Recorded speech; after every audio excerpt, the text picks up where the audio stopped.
नमस्कार, स्वागत है आपका 18 नाउ स्वदेश पर। मैं हूं आपके साथ पूजा त्रिपाठी और आप देख रहे हैं आज का बाजार। और इस शो में हम बात करेंगे कि आज दिन भर बाजार में किस तरह की हलचल रही, कौन कौन सी अहम खबरें आई, और इसी के साथ ही साथ हम आपको बताएंगे कि बाजार के दिग्गजों का क्या कहना है, और साथ ही साथ अहम नतीजे भी कुछ आने वाले हैं तो उन पर भी हम बात करेंगे।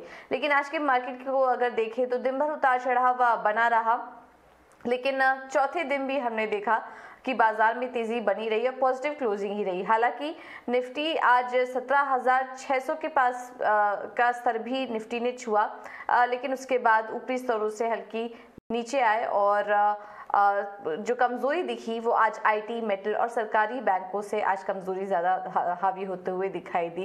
लेकिन जो क्लोजिंग हुई है वो पॉजिटिव हुई है। बैंक निफ्टी देखेंगे तो 54 अंकों पर और सेंसेक्स में करीब करीब 140 अंकों की मजबूती के साथ आज क्लोजिंग देखी गई है। और किस तरह का दिन भर कारोबार रहा बाजार में, एक बार ये भी समझ लेते हैं। और डिम्पी कालरा हमारे साथ जुड़ चुके हैं पूरी जानकारी लेकर। डिम्पी, बताइए। आज का जो मार्केट है वो पूरी तरह से एक रेंज के अंदर बाजार था और आज एडवांस डिक्लाइन के हिसाब से भी देखेंगे तो आज कांटे की टक्कर थी। 2-3 दिन से मार्केट काफ़ी स्ट्रॉन्ग चल रहा था तो इसलिए प्रॉफिट बुकिंग लाजमी थी, लेकिन ट्रेंड का रिवर्सल नहीं हुआ तो इसलिए बाजार टूटा भी नहीं। प्रॉफिट बुकिंग भी हुई और बाजार टूटा भी नहीं। इसी वजह से आज मार्केट ने कुछ बहुत बड़े गेंस नहीं अपनाए। करीब 25 पॉइंट के गेन के साथ निफ्टी आज 17,500 के ऊपर जाके क्लोज होने में कामयाब हो गया। कल की क्लोजिंग भी 17,500 के ऊपर थी, आज की क्लोजिंग भी 17,500 के ऊपर ही है। एक और बात, आज मार्केट के अंदर आप इंडिया विक्स भी अगर आप चेक करेंगे तो खास बड़ा बदलाव वहाँ पे भी नहीं हुआ। ग्लोबल मार्केट्स में देखेंगे कुछ खास बड़ा बदलाव वहाँ पे भी नहीं हुआ। तो ज़्यादातर बाजार के अंदर आज एक जिसे कहते हैं कि एक हल्का मार्केट था, लाइट मार्केट था, क्योंकि इससे पहले शॉर्ट कवरिंग की बदौलत 10% के ऊपर इंटरेस्ट घटे थे निफ्टी और बैंक निफ्टी के अंदर। इससे बाजार काफ़ी हद तक लाइट हो गया और रेंज के अंदर रहा और मार्केट के अंदर आज 17,500 से 17,600 की रेंज ट्रेड की रेंज थी। खैर, फिर भी आज मार्केट में रिजल्ट ओरिएंटेड काफ़ी एक्शन था। जिन कंपनीज के रिजल्ट आए या जिनके रिजल्ट आने हैं उसको लेकर बाजार काफ़ी हद तक आज सतर्क भी था। पहले आते हैं जरा टॉप गेनर्स पे। आज HDFC के दोनों ही ट्विंस ने बाजार को संभालने का बेहद शानदार काम किया। आज वो टॉप गेनर्स की लिस्ट में आ गए। इसके अलावा ITC ने भी पिछले 2-3 दिन से बाजार की काफ़ी हेल्प की है। 2 दिन से रिलायंस इंडस्ट्रीज जो मार्केट के अंदर कम से कम निफ्टी के अंदर 12-13% की वेटेज रखता है, वो 2-3 दिन से चल रहा है। आज फाइनली इसने 2500 का लेवल भी दिखा दिया। 21 तारीख को इसके नंबर है, शुक्रवार को, ठीक दिवाली से पहले। और उम्मीद तो ये है कि इसके नंबर्स में शायद आपको GRMs तो नेगेटिव रहेंगे लेकिन वैसे नंबर्स ठीक रह सकते हैं। एक्सिस बैंक के भी नंबर से ठीक पहले हमको काफ़ी अच्छी मजबूती फिर से बनती हुई दिखी है। लेकिन टॉप लूजर्स की श्रेणी अगर आप चेक करेंगे निफ्टी की तो आपको NTPC दिखेगा। ये पिछले 2-3 दिन शेयर चला तो सही लेकिन ये थक जाता है शेयर और वो इसका DNA अभी भी नहीं बदला। ये आज 1.5% नीचे आ गया। कोल इंडिया दूसरी सरकारी बैंक है जो आज 1.5% करीब नीचे थी। बजाज फिनसर्व और JSW स्टील ये कुछ एक और शेयर्स थे जो निफ्टी के टॉप गेनर्स की, टॉप लूजर्स की श्रेणी में आ गए हैं। आते हैं छोटे मझोले शेयर्स में। अगर आप सुजलोन को देख रहे हैं तो करीब करीब ये आज 20% अपने सर्किट पे पहुंचा। ये शेयर पे आप थोड़ा क्लोजली वॉच कीजिएगा। है तो पेनी स्टॉक्स लेकिन फिर भी वित्त सलाहकारों की राय से इसके बारे में अगर आप कुछ पता करना चाहते हैं तो कर सकते हैं। Edges logistic, container corporation, Syngene जैसे शेयर्स काफ़ी चले। कॉनकोर को लेकर मार्केट में खबर यह है कि सरकार इसके विनिवेश के प्रोसेस को और फास्ट करने जा रही है, इसलिए लास्ट का आधा पौना घंटा इसके लिए बहुत तेजी था और एक करीब 6-6.5% ऊपर था। मिड कैप के लूजर्स की कैटेगरी में आएंगे तो TV18 ब्रॉडकास्ट जिसके नंबर्स बेहद खराब थे, आज 6% का इसने गोता लगाया। नेटवर्क एडिंग के साथ भी कुछ ऐसा हुआ और एस्ट्रल पॉली जैसे शेयर्स भी, लिमिटेड जैसे शेयर्स भी टूटते हुए दिखे और फ्लोरोकेमिकल जैसे शेयर्स के अंदर भी आपको प्रेशर ही बनता दिखेगा। आते हैं साल का हाई। जिन शेयर्स ने लगाया वो आपकी स्क्रीन पर आ जाएंगे। कैंपस के अंदर आज साल का हाई लगा और TVS Motors, shopper stop, EID पैरी जैसे कुछ एक शेयर्स थे जिन्होंने अपना 50 वीक हाई आज टेस्ट किया है। तो कुल मिला के आज मार्केट का लबोलबाब यही था कि बाजार ने आज अपने आप को काफ़ी हद तक रेंज के अंदर डाइजेस्ट किया। अभी भी US मार्केट्स के फ्यूचर्स ठीक है। उम्मीद तो करते हैं कि कल बाजार फिर से एक नई तेज़ी की तरफ आगे बढ़ता हुआ दिख सकता है आपको।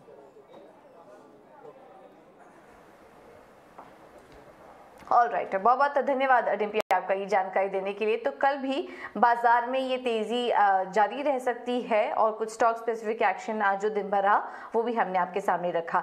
लेकिन देखिए, इस वक्त की एक बड़ी खबर आते हुए रुपए की रिकॉर्ड कमजोरी इस वक्त देखने को मिल रही है और 83 के पार निकला रुपया और जो आज की क्लोजिंग भी हुई है वो भी काफ़ी ज़्यादा कमज़ोरी के साथ इस वक्त रुपए में देखने को मिल रही है। इस पर बहुत ज़्यादा बात करने के लिए हमारे साथ विश्व मोहन जुड़ चुके हैं। विश्व मोहन, बताइए रुपए में इतनी कमज़ोरी की वजह क्या है और क्या ट्रिगर्स हैं आगे के लिए?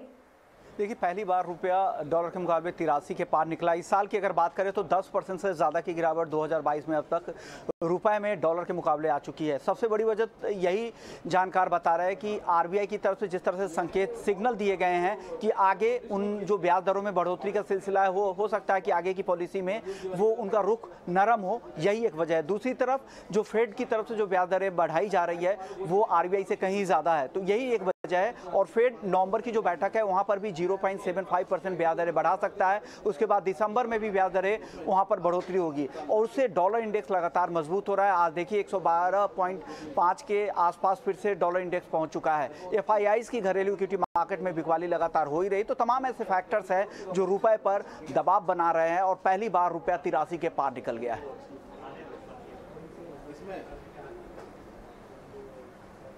ऑलराइट, बहुत बहुत शुक्रिया विश्व मोहन ये सारी जानकारी देने के लिए। तो देखिए इस साल अगर देखेंगे तो रुपए में 10% से ज़्यादा की गिरावट इस पर देखने को मिल रही है और $1 का कीमत अब 83 के पार निकल चुकी है। तो ये वीकनेस बढ़ती जा रही है इस वक्त हम देख रहे हैं रुपए में, और इसी का असर अब आने वाले समय में हम मार्केट में भी होता हुआ दिखाई देंगे। बहुत बहुत शुक्रिया विश्व मोहन आपका ये सारी जानकारी देने के लिए। चलिए आगे बढ़ते हैं और कुछ मार्केट एक्सपर्ट्स के व्यू भी आपको सुनवा देते हैं। और इस बीच मोतीलाल ओसवाल के गौतम दुग्गड़ ने हमसे खास बातचीत में कहा कि बाजार के वैल्यूएशंस महंगे नहीं हैं। उनके मुताबिक कमोडिटी की कीमतों में कमी से कंज्यूमर और कंज्यूमर ड्यूरेबल सेक्टर को फायदा होगा। इंडिया पिछले 12 महीने से अगर आप देख रहे हो तो बहुत अच्छे से आउट परफॉर्म कर रहा है पूरे दुनिया के मार्केट्स को। इसलिए अगर हमारे रिसर्च जो हमने पब्लिश किया है ये स्ट्रैटेजी रिपोर्ट, उसका कवर पेज देखोगे तो उसमें वो इमेज वैसे ही है, India shining kind of an image. तो वैल्यूएशन अगर आप निफ्टी के देखते हैं फॉर एग्जांपल, तो अभी हम प्राइस टू अर्निंग बेसिस पे 19 टाइम ट्रेड कर रहे हैं 12 महीने आगे के अर्निंग्स पे।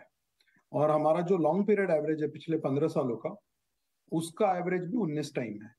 सो लगभग आप लॉन्ग पीरियड एवरेज के ट्रेंड में अभी वैल्यूएशन निफ्टी के ट्रेड कर रहे हैं।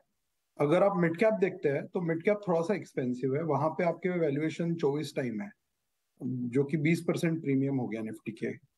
और स्मॉल कैप इंडेक्स देखते हैं आप निफ्टी का, तो उस पे हमारे वैल्यूएशन अभी लगभग 16 टाइम है, तो जो 16 या 17 टाइम के बीच में है, जो 12% का डिस्काउंट है।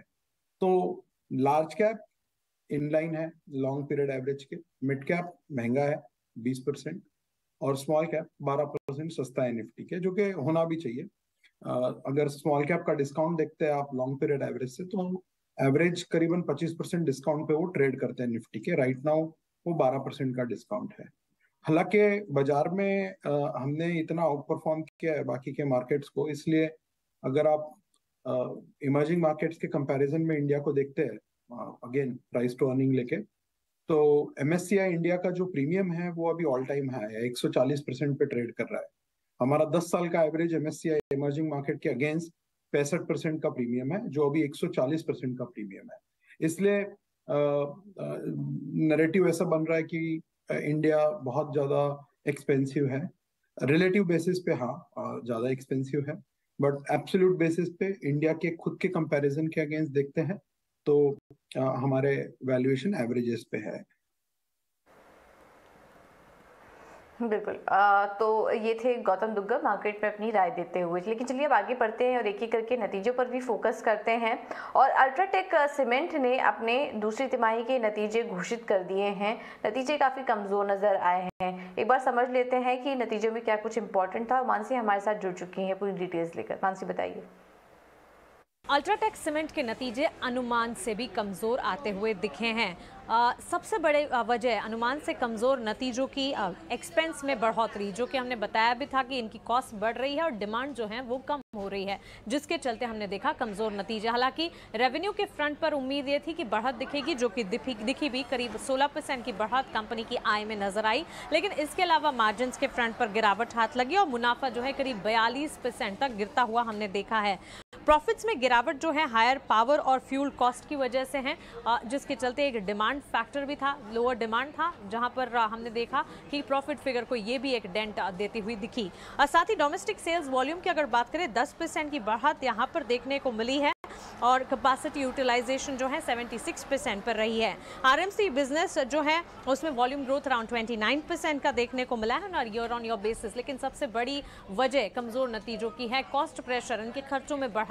लेकिन मैनेजमेंट की तरफ से आगे की ग्रोथ गाइडेंस जो है वो पॉजिटिव नजर आ रही है और मैनेजमेंट का ये कहना है कि रूरल डिमांड आउटलुक जो है वो पॉजिटिव दिखेगा आने वाले दिनों में, क्योंकि हमने देखा है कि एक पॉजिटिव फ्रंट देखने को मिला है, ग्रोथ फैक्टर्स देखने को मिले हैं, कमोडिटी प्राइसेस का गिरना या करेक्शन जो है वो पॉजिटिव है और गुड मॉनसून है जो कि एक हद तक पॉजिटिव साबित होते हुए दिखेंगे। तो आगे की गाइडेंस की अगर बात करें वो पॉजिटिव है, लेकिन इस तिमाही नतीजे जो हैं वो अनुमान से भी कमजोर रहे।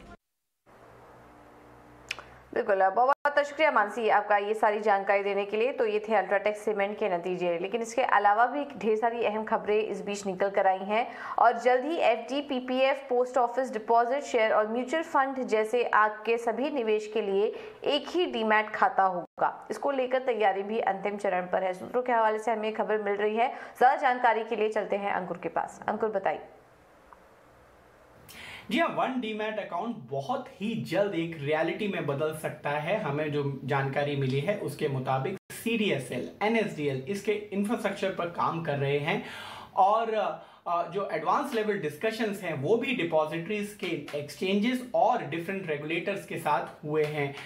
वन डीमैट अकाउंट में आप सारे शेयर्स, आप सारे जो अपने इन्वेस्टमेंट्स हैं जैसे कि फिक्स डिपॉजिट्स, पीपीएफ, इंश्योरेंस, यहाँ तक कि पोस्ट ऑफिस सेविंग्स, ये सारे आपको एक जगह मिल सकेंगे। और ये सिर्फ यहाँ पे समाप्त नहीं होता है, हमें सूत्र ये भी बता रहे हैं कि आप यहाँ पे ट्रांजैक्शंस भी कर पाएंगे। तो इंडस्ट्री का मानना है ये गेम चेंजर हो सकता है, क्योंकि इससे न सिर्फ ट्रांसपेरेंसी आएगी बल्कि आपकी ट्रांजैक्शन कॉस्ट भी कम हो सकती है।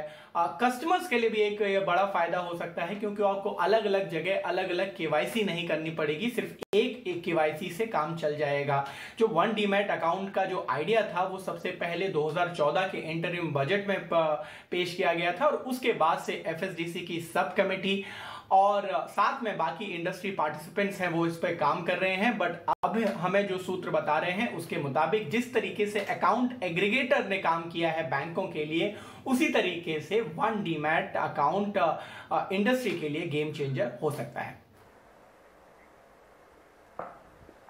ऑलराइट, बहुत बहुत शुक्रिया अंकुर ये सारी जानकारी देने के लिए। चलिए अब आगे बढ़ते हैं और एक खास सेगमेंट के बारे में भी आपको जानकारी दे देते हैं। दिवाली के मौके पर हम लेकर आए हैं आपके लिए खास पेशकश स्नेक एंड लैडर। इसमें हम आज बात करेंगे कि पिछले एक साल में दुनिया के टॉप 10 अमीरों में किसने सबसे ज्यादा वेल्थ बनाई है। अगर हम ग्लोबली देखें तो टॉप 10 जो बिलियनर्स है ग्लोबली, उसमें गौतम अडानी एक लौते बिलियनर थे जिन्होंने वेल्थ ऐड किया है। ईयर टू डेट अगर हम देखें तो उन्होंने करीब $43.9 बिलियन का वेल्थ एडिशन किया है। अब वो क्यों हुआ है, पहली बात तो अगर हम देखें तो ये ऑब्वियस सी बात है, उनकी अगर सारी कंपनीज हम देखें तो करीब डबल हो चुकी है लास्ट संवत से लेके अब तक। जैसे कि अडानी पावर में गेंस हमने दिखने को मिले हैं 223% के लास्ट संवत से लेके अब तक के। अडानी टोटल गैस करीब 116% से बढ़ चुका है। अडानी एंटरप्राइजेस भी 116 से बढ़ चुका है। अडानी ग्रीन और अडानी ट्रांसमिशन की अगर हम बात करें तो उसमें करीब 69 to 79% के गेंस दिखे। अब उसके अलावा अगर हम देखें तो सेकंड मोस्ट वेल्थ जिस एक बंदे ने ऐड किया है उसका नाम है जैंग गेमिंग। ये टिकटॉक के फाउंडर है और इन्होंने करीब $10.4 बिलियन का ही वेल्थ एडिशन देखा है ईयर टू डेट बेसिस में। और उसके सामने अगर हम देखें तो गौतम अडानी ने करीब 4 टाइम्स ज़्यादा वेल्थ एडिशन किया है on a year to date basis. उसके अलावा अगर हम देखें तो टॉप 10 में जो टॉप 5 आते हैं जिनका नाम है इलॉन मस्क, उनका जो नेटवर्थ है आज के टाइम पे वो करीब $208 बिलियन का है। But year to date basis पर अगर हम देखें तो वो करीब $63 बिलियन से उनका नेटवर्थ उतर चुका है। उसके अलावा बर्नार्ड आर्नोल्ड भी आते हैं टॉप 5 के लिस्ट में। $137 बिलियन का उनका नेटवर्थ है। और ईयर टू डेट अगर हम देखें तो वो 41 बिलियन से उतर चुका है। उसके अलावा जेफ बेजोस 136.6 बिलियन डॉलर्स का नेटवर्थ होते हुए 55.7 बिलियन का नेटवर्थ इरोजन हमें ईयर टू डेट बेसिस में दिखा है। गौतम अडानी जैसे कि मैंने पहले ही कहा 120 बिलियन डॉलर्स का उनका नेटवर्थ है जो 44 बिलियन से बढ़ चुका है। और आखिर में अगर हम देखें तब बिल गेट्स आते हैं, 106 बिलियन यूएस डॉलर्स का नेटवर्थ है उनका, but year to date basis पे करीब 32 बिलियन डॉलर्स से उनका नेटवर्थ कम हो चुका है अब के टाइम पे। बहुत बहुत शुक्रिया सौमित आपका ये सारी इंटरेस्टिंग जानकारी देने के लिए। चलिए फिलहाल इस बुलेटिन में इतना ही, मुझे दीजिए इजाजत, नमस्कार।